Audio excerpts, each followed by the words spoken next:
Internal Revenue Service IRS tax news. Treasury IRS issue guidance for 2021 on reporting qualified sick and family leave wages. IR 2021-178, September 7, 2021, Washington. The Treasury Department and the Internal Revenue Service today issued Notice 2021-53. There's a link to that notice which provides guidance to employers about reporting on Form W-2 the amount of qualified sick and family leave wages paid to employees for leave taken in 2021. The notice provides guidance under recent legislation including the Families First Coronavirus Response Act, otherwise known as FFCRA, as amended by the COVID-related Tax Relief Act of 2020 and the American Rescue Plan Act of 2021. Employers will be required to report these amounts to employees either on Form W-2, it's going to be in Box 14 on W-2, or in a separate statement provided by the Form W-2. The guidance provides employers with model language to use as part of the instructions for employee for the Form W-2 or on a separate statement provided with Form W-2. So obviously, this can have an impact on the reporting processes, and they're going to have some information on how to report this.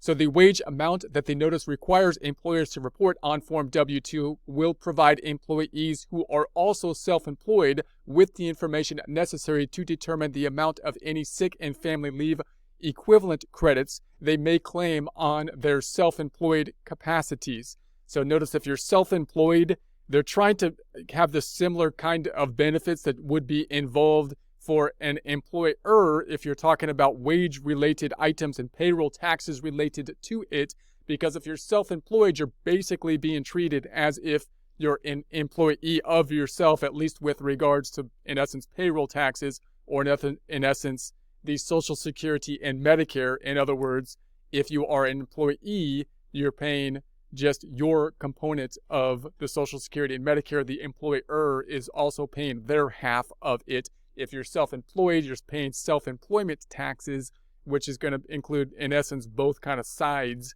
the employer and employee side on basically your income with regards to self-employment income, which might include Schedule C type of income. So that could be a bit confusing. If you're self-employed, you want to, research on that. So in July 2020, the IRS issued Notice 2020-54. There's a link to that here, which provides guidance regarding W-2 reporting and qualified sick leave and family leave under FFCRA for wages paid to employees for leave taken in 2020. Additional information about tax relief for employers affected by the COVID-19 pandemic. There's a link to that here, and it can be found on the irs.gov, irs.gov, the IRS website.